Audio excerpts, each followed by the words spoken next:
नैन से नैन मिलल बा एकरा के का कहाई? हां जी प्रेम विवाह।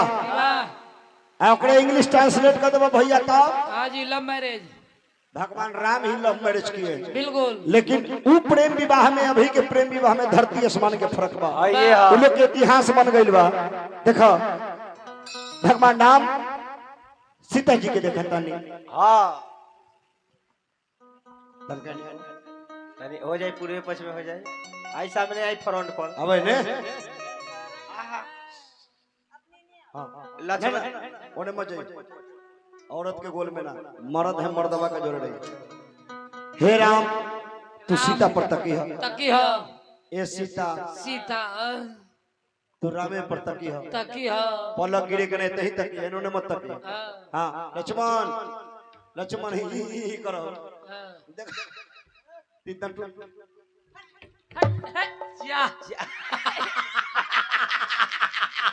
पटड़िए का वे पर लागल है। देखा और ये बड़ी सुंदर भाव भगवान राम सीता जी से मन की बात बताता नहीं। जो मेरी रूह को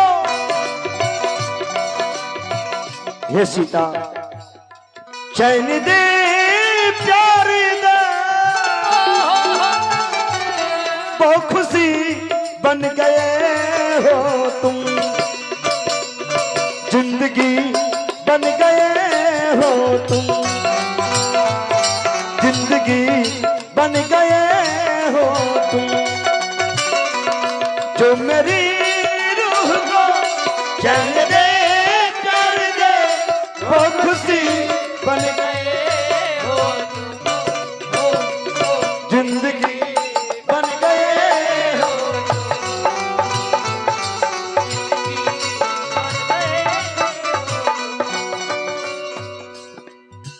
साबली सुरतिया मोहनी मुरतिया सबली सुरतिया बड़ा निक लागेला मीठी मीठी बतिया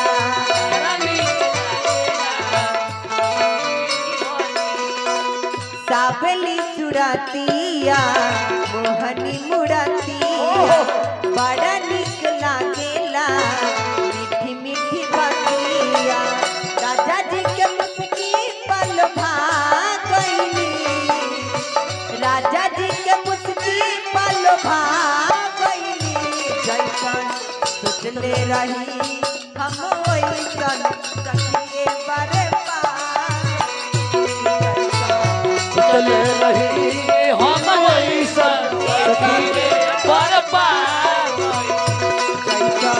सोचले रही हम वैसन सखी रे बरे हम वैसन सखी पर पा गए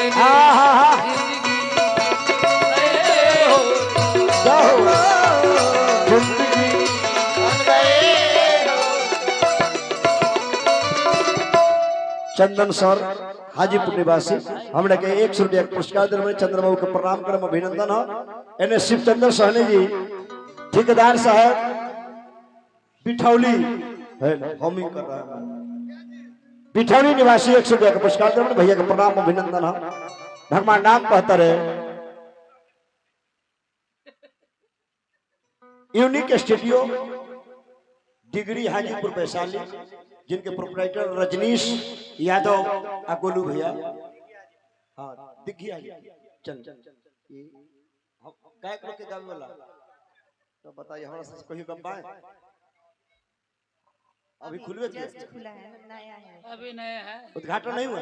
अच्छा तो उद्घाटन जहिया होए तो हमरा मंटन जी के बोलवा एगो डुएट सॉन्ग गा दे। बिल्कुल बिल्कुल ना भगवान आप कहता रहे सीता जी से कि जिस्म से जान तक पास आते गए इन निगाहों से दिल में समा भी गए जिस्म से जान पास आते गए इन निगाहों से दिल में समाते गए।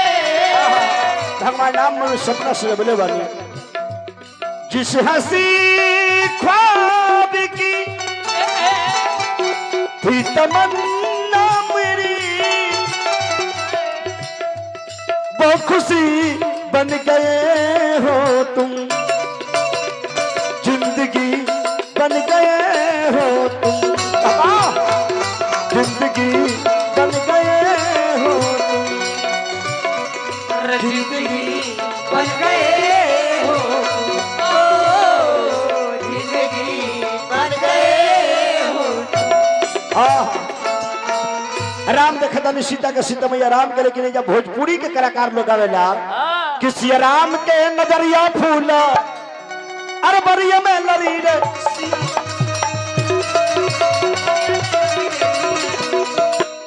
सिया देखली पिया के पिया देखली सिया के देखली सिया के सिया देखली सिया।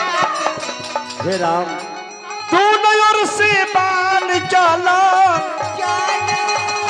अरे छतिया में गरी गरी रे सिया जी राम के नजरिया फूला बरिया में लड़ी रे सिया।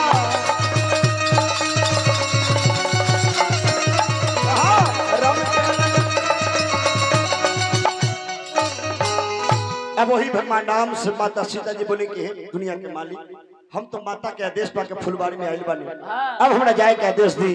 तब भगवान राम लखनलाल जी फूल लोड़ के अपना फुलबाड़ी में चल गए। माता सीता जी दोबारा में गिरजा माई के पूजा करे खातिर जाता नहीं। Jeevan medical hall Shampur proprietor Ranjan बाबू रंजन भैया के से सैकड़ों रुपया के पुरस्कार बा, प्रणाम अभिनंदन हो। अभी अपन जिला के लोग गावेला का गावेला हरे राम बुआ कि आए है हरसी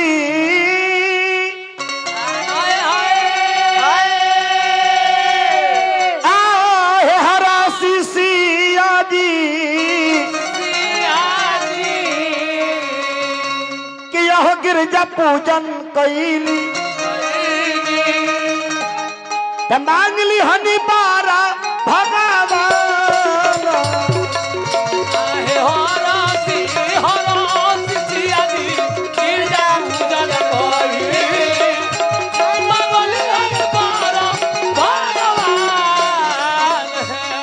देखिए घड़ी के बेटी पतोह लोग भगवान से का मांगी है वो मांगी है ये घड़ी की है शंकर भगवान।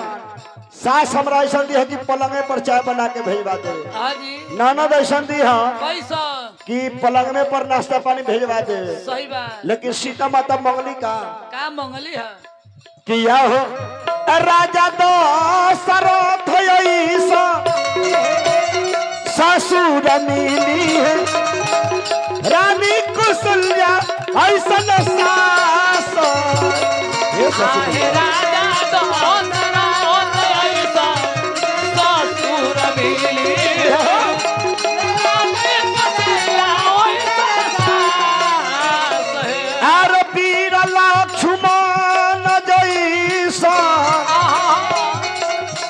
रमीनी है सेवक कबीरा हनुमान आहे बीरा लक्ष्मण ऐसा देवरमी है सेवक कबीरा हनुमान।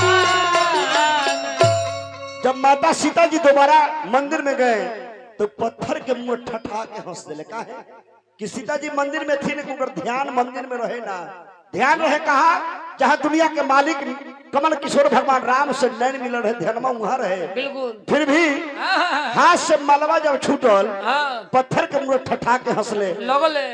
गिरिया माता आशीर्वाद ने कि हे बेटी सीता तू जकरा के चाहता रू वो तेरा पति के रूप में भेटई है। सुनो सीए सत शीश हमारी पूरे ही मनोकामना तुम्हारी जा जकरा के चाहता रू है तेरा पति के रूप में भेटाई।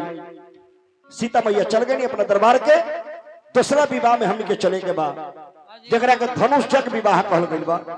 देश विदेश के वीर लोग